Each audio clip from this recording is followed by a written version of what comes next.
Hi friends, പുതിയൊരു വീഡിയോയിലേക്ക് എല്ലാവർക്കും സ്വാഗതം. അങ്ങനെ മാഷും കമലാമ്മയും കൂടി കേക്ക് മുറിക്കാനായിട്ട് വരികയാണ്. ഈ സമയത്ത് നന്ദിനിയടുത്തോട് വേദ ചുവട്ടിൽ പറഞ്ഞ് ഇപ്പം എങ്ങനെയുണ്ട് എന്ന് പറയട്ടോ, നീ എന്നെ പെടുത്തിയതല്ലേടി എന്ന് ചോദിക്കുകയാണ് കേട്ടോ. അപ്പോൾ വേദ ഒന്നും വേണ്ടാതെ ചിരിച്ച് നിൽക്കണം.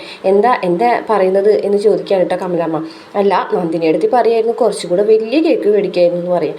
അപ്പോൾ കമലാമ്മ പറയും അതൊന്നും ആവശ്യമില്ല, ഇത് തന്നെ മതി എന്നൊക്കെ പറയും കേട്ടോ.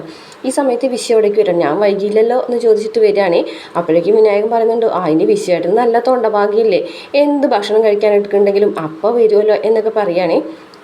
അതിന് ശേഷം ഇനിയിപ്പോൾ കേക്കൊക്കെ മുറിക്കാമല്ലോ എന്നൊക്കെ ചോദിക്കാൻ കേട്ടോ.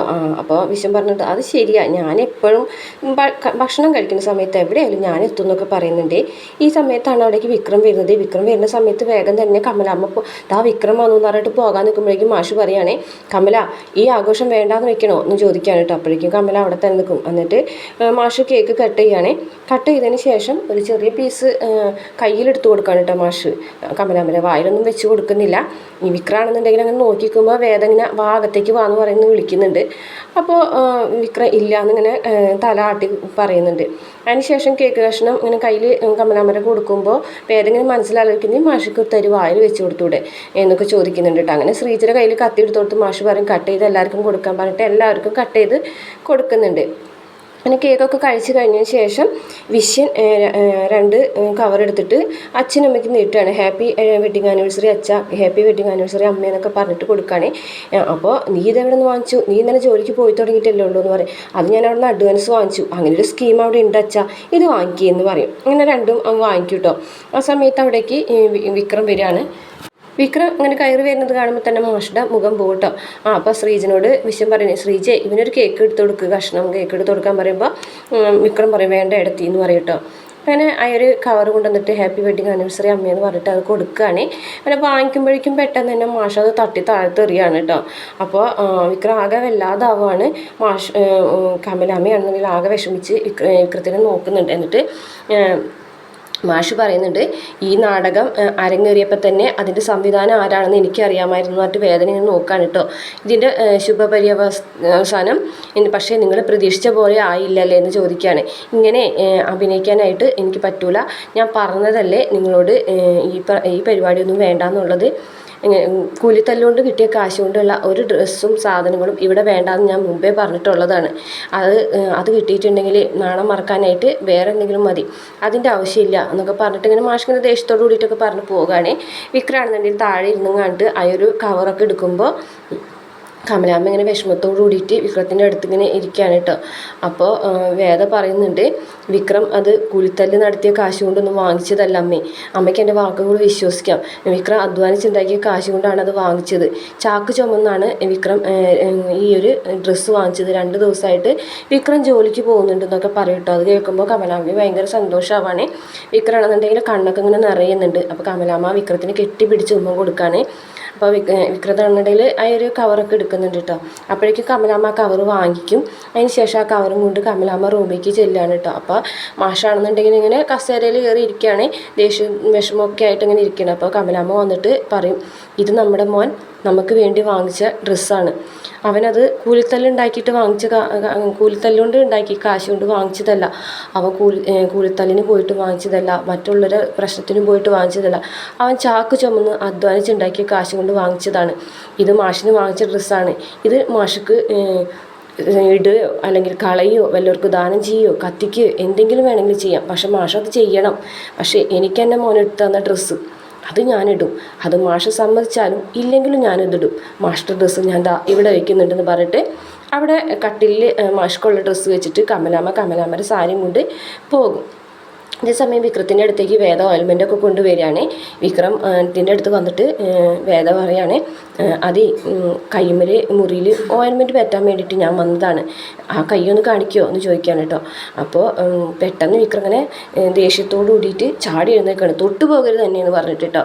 അപ്പോൾ വിക്രത്തിനോട് വേദ ചോദിക്കണം, എന്താ ഇങ്ങനെ ദേഷ്യപ്പെടുന്നത്, ആ കയ്യിൽ മുറിവൊന്ന് ഓയിൽമെൻറ്റ് പറ്റാനല്ലേ എന്നൊക്കെ ചോദിക്കും കേട്ടോ. എന്നിട്ട് വിക്രം പറയുന്നുണ്ട്, നീ ഈ പറഞ്ഞതുപോലൊക്കെ ചെയ്തിട്ട് എന്തായി ഇപ്പോൾ എന്ന് ചോദിക്കുകയാണ് കേട്ടോ. അപ്പോൾ വേദ പറയുന്നുണ്ട്, എന്താവാൻ, അച്ഛന് അത് ഇങ്ങനെ ഈ രീതിയിൽ ചെയ്യുമെന്ന് ഞാൻ മനസ്സിലാക്കിയില്ല, ഞാൻ അങ്ങനെ വിചാരിച്ചില്ല ഇങ്ങനെയൊന്നും ഉണ്ടാവുമെന്ന്.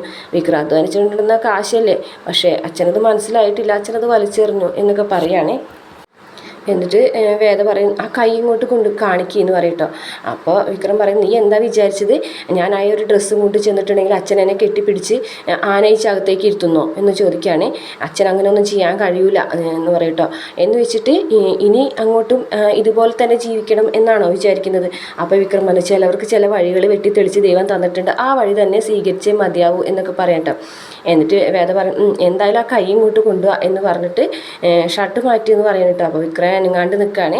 അപ്പം വേദ എന്നെ പതുക്കെ തന്നെ ഷർട്ടൊക്കെ മാറ്റിയിട്ട് ഓയിൽമെൻറ്റ് ഇങ്ങനെ തേച്ച് കൊടുക്കുകയാണ് കേട്ടോ. അപ്പോൾ വിക്രം പെട്ടെന്ന് അയ്യോ എന്നൊക്കെ പറയുന്നുണ്ട് കേട്ടോ വേദന എടുത്തിട്ട്. അപ്പോൾ വിക്രം നീർന്ന് മതി എന്നൊക്കെ പറയും. അപ്പോൾ വേദ വരട്ടെ ഇത് പരട്ടട്ടെ എന്ന് പറയും കേട്ടോ. അങ്ങനെ പരട്ടുന്ന സമയത്ത് വിക്രം ഇങ്ങനെ പ്രണയത്തോട് കൂടിയിട്ട് വേദന ഇങ്ങനെ തന്നെ നോക്കുന്നുണ്ട് കേട്ടോ. അപ്പോൾ വേദന ഇങ്ങനെ കണ്ണുകൊണ്ട് എന്താ എന്ന് ചോദിക്കും കേട്ടോ. എന്താ ആദ്യമായിട്ട് കാണുന്നത് പോലെ ഉണ്ടല്ലോ, എന്തെങ്കിലും പറയാനുണ്ടോ എന്നോട് എന്നൊക്കെ ചോദിക്കുകയാണേ. അപ്പോൾ പക്ഷേ വിക്രം ഒന്നും പറയാൻ പറ്റുന്നില്ല കേട്ടോ. വേദന കണ്ണുകളിലേക്ക് തന്നെ ഇങ്ങനെ കുറച്ച് സമയം നോക്കി നിൽക്കുകയാണേ. അങ്ങനെ ഓയിൽമെൻറ്റൊക്കെ തേച്ച് കൊടുത്തതിന് ശേഷം വേദ പറയുന്നുണ്ട്, നിങ്ങളെ ആ ഡ്രസ്സ് അച്ഛൻ തട്ടി എറിഞ്ഞപ്പോൾ നിങ്ങളുടെ കണ്ണിലുണ്ടായ വേദന അത് ഞാൻ കണ്ടതാണ്, എനിക്ക് മനസ്സിലാവും നിങ്ങളുടെ വേദന. അതിന് ശേഷം നിങ്ങൾ ആ ഡ്രസ്സ് താഴത്തുനിന്ന് എടുത്ത് സമയത്ത് നിങ്ങളുടെ അമ്മ വന്നിട്ട് നിങ്ങളെ ആശ്വസിപ്പിച്ചില്ലേ, അമ്മ നിങ്ങളെ കെട്ടിപ്പിടിച്ച് കരഞ്ഞു ഉമ്മ വെച്ച് ആശ്വസിപ്പിച്ചില്ലേ എന്നൊക്കെ ചോദിക്കുകയാണ് കേട്ടോ. പക്ഷേ നിങ്ങളുടെ അച്ഛൻ ആരെങ്കിലും ഉണ്ടോ? നമ്മൾ വേദനിക്കുമ്പോൾ താങ്ങാൻ ആളുണ്ടെങ്കിൽ നമുക്കൊന്ന് പൊട്ടിക്കരയാൻ പോലും പറ്റുള്ളൂ. അതുപോലും നിങ്ങളുടെ അച്ഛന് സാധിക്കില്ല. സ്വന്തം ഭാര്യയുടെ തോളിൽ പോലും ഒന്ന് ചാഞ്ഞ് കരയാനായിട്ട് അദ്ദേഹത്തിന് അഭിമാനം സമ്മതിക്കില്ല. അങ്ങനത്തെ ഒരാളാണ് നിങ്ങളുടെ അച്ഛൻ. അപ്പോൾ നിങ്ങളുടെ അച്ഛനെക്കുറിച്ച് നിങ്ങളൊന്ന് ആലോചിച്ച് നോക്കിക്കോ. നിങ്ങളുടെ അച്ഛൻ മറ്റുള്ളവരുടെ മുന്നിൽ എത്രമാത്രം നിങ്ങൾ കാരണം തല കുമ്പിട്ട് നിന്നിട്ടുണ്ട്, എത്ര ആൾക്കാരുടെ മുന്നിൽ മറുപടി പറയാൻ കഴിയാതെ നിന്നിട്ടുണ്ട്. നിങ്ങളെ അച്ഛനും അമ്മയ്ക്കും ഉണ്ടാക്കിയ നാണക്കേട് ഇന്നും അവരുടെ മനസ്സിലുണ്ടാവും. അത് മറികടക്കാൻ അവർക്ക് കഴിഞ്ഞിട്ടുണ്ടാവില്ല എന്നൊക്കെ പറഞ്ഞ് മനസ്സിലാക്കാൻ കേട്ടോ. ഈ സമയത്ത് പെട്ടെന്ന് ഫോൺ റിങ് ചെയ്യുകയാണേ. ഫോൺ റിങ് ചെയ്യുന്ന സമയത്ത് വേഗം തന്നെ അയൊന്ന് റിങ് നോക്കിയതിന് ശേഷം വിക്രം അവിടെ നിന്ന് ബൈക്ക് എടുത്ത് പോകണം. അപ്പോൾ വേദ പിന്നീട് വന്നിട്ട് വിക്രം എവിടേക്കാണ് പോകുന്നതെന്നൊന്ന് പറഞ്ഞിട്ട് വിക്രം എവിടേക്കാണ് പോകുന്നത്? പക്ഷേ വിക്രം ഒന്നും മിണ്ടാതെ പോവുകയാണ്. പോകുന്ന വഴിയിൽ ഇങ്ങനെ വേദ പറഞ്ഞ കാര്യങ്ങളൊക്കെ ആലോചിക്കുകയാണ് കേട്ടോ. നിങ്ങൾക്ക് നിങ്ങളുടെ അമ്മയുണ്ട് സ്നേഹിക്കാനും, നിങ്ങൾക്കൊന്ന് തലചായ്ച്ച് കിടന്ന് കരയണമെന്ന് തോന്നി കരയാനും. പക്ഷേ നിങ്ങളുടെ അച്ഛൻ ആരും ഇല്ലല്ലോ. അച്ഛൻ ആരെങ്കിലും ഉണ്ടോ? നിങ്ങൾ അച്ഛൻ്റെ മനസ്സിലുണ്ടാക്കിയിട്ടുള്ള മുറിവ് ചെറുതൊന്നുമല്ലല്ലോ, അത് ഇത്രയും പെട്ടെന്ന് ഉണങ്ങിയിട്ടുമില്ല. അപ്പോൾ അങ്ങനെയൊക്കെ ഉള്ള കാര്യങ്ങൾ ആലോചിച്ചിട്ട് വിക്രം ഇങ്ങനെ അലറി വിളിച്ച് കരയാണ് കേട്ടോ റോട്ടിൽ തന്നെ നിന്നിട്ട്. ഇത് സമയം മാഷാണെന്നുണ്ടെങ്കിൽ അവിടെ ഇരുന്നിട്ട് ആ ഒരു ഡ്രസ്സ് നോക്കുകയും അതുപോലെ കമലാമ്മ പറഞ്ഞ കാര്യങ്ങളൊക്കെ ആലോചിക്കുകയാണ് കേട്ടോ. അധ്വാനിച്ച് വാങ്ങിച്ച കാശാണ്, ഇത് കത്തിക്കുകയോ സ്വീകരിക്കുകയോ എന്താണെന്ന് വെച്ചാൽ ചെയ്യാം, പക്ഷേ മാഷ് അത് ചെയ്യണം എന്ന് പറഞ്ഞ കാര്യം ഇങ്ങനെ മനസ്സിലൂടെ ആലോചിക്കണേ. അതിന് ശേഷം മാഷ് പോയി കഴിഞ്ഞിട്ട് ആ കവറിൽ നിന്ന് ആ ഒരു ബോക്സ് എടുത്ത് നോക്കുകയാണ്. എന്നിട്ട് പിന്നെ ആ ഒരു ഡ്രസ്സൊക്കെ എടുക്കുകയാണ് കേട്ടോ. ഒരു ഷർട്ട് എടുത്തതിന് ശേഷം ആദ്യ അളമാരുടെ മുന്നിൽ നിന്നിട്ട് അത് പാകമൊക്കെ നോക്കുന്നുണ്ട്. അങ്ങനെ ഇങ്ങനെയൊക്കെ വെച്ച് നോക്കുന്നുണ്ട്. ഈ സമയത്ത് അവിടേക്ക് വേദ വരികയാണ് കേട്ടോ. വേദ പെട്ടെന്ന് തന്നെ അച്ഛനായ ഒരു ഷർട്ടും പിടിച്ച് നിൽക്കുന്നതാണ് എന്നുണ്ട്. അതിനുശേഷം അച്ഛൻ ആ ഇട്ട ഷർട്ട് ഉരിഞ്ഞായിട്ട് വിക്രം വാങ്ങിച്ചു കൊടുത്ത ആ ഷർട്ടൊക്കെ ഇട്ട് ഭംഗി നോക്കുകയാണ്. കുറച്ച് സമയം അലമാരിലൊക്കെ ഇങ്ങനെ നോക്കി നിൽക്കുന്നുണ്ട്. പെട്ടെന്ന് വേദ ഇങ്ങനെ അമ്മയെ എന്ന് വിളിക്കും കേട്ടോ.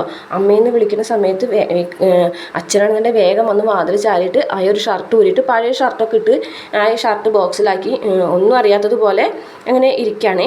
അപ്പോൾ അമ്മ വന്നിട്ട് വേദയോട് ചോദിക്കും, എന്താ മോളെ അച്ഛൻ വിളിച്ചു എന്ന് തോന്നുന്നു എന്ന് പറയണ്ട. വിളിച്ചോ എന്ന് ചോദിക്കണ്ട. വിളിച്ചു എന്ന് പറയും. അങ്ങനെ കമലാമ്മ റൂമിലേക്ക് വരികയാണ്. എന്നിട്ട് റൂമിലേക്ക് വന്നിട്ട് മാഷ് എന്നെ വിളിച്ചോ എന്ന് ചോദിക്കും കേട്ടോ. ഞാൻ വിളിച്ചില്ലല്ലോ എന്ന് പറയാൻ കേട്ടോ. അപ്പോൾ കമലാമ്മ നോക്കുമ്പോൾ ആ ഡ്രസ്സ് അവിടെ തന്നെ ഇരിക്കുന്നുണ്ട് കേട്ടോ. അപ്പോൾ വിഷമത്തോടുകൂടി കമലാമ്മ അവിടെ നിന്ന് പോകും. മാഷാണെന്നുണ്ടെങ്കിൽ ഇങ്ങനെ കരയാണ് കേട്ടോ, കണ്ണൊക്കെ നിറഞ്ഞൊഴുകുകയാണ് കേട്ടോ. അത് കാണിച്ചുകൊണ്ടാണ് ഇന്നത്തെ എപ്പിസോഡ് അവസാനിക്കുന്നത്. ഈ വീഡിയോ നിങ്ങൾക്ക് ഇഷ്ടപ്പെടുകയാണെങ്കിൽ മറക്കാതെ നമ്മുടെ ചാനൽ ഒന്ന് സബ്സ്ക്രൈബ് ചെയ്ത് സപ്പോർട്ട് ചെയ്യണേ.